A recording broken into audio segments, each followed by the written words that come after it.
Hello everyone, today we will be unboxing the Sony MDR-ZX110A. So without further ado, let's start off with the unboxing.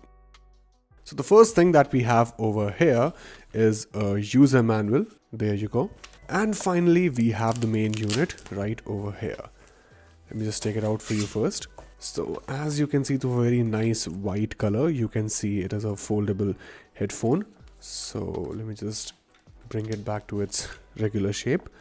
There you go. And you can also see these are your adjustable headsets. So basically you can easily adjust it based on your required length. You can see it's well cushioned right over here.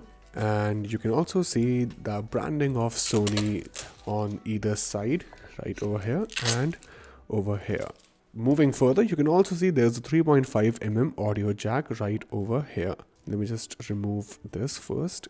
So as you can see, the cable length looks like it's around 1 meter long, so you can easily use it without any trouble. So that's all folks, this is all about Sony MDR-ZX110A.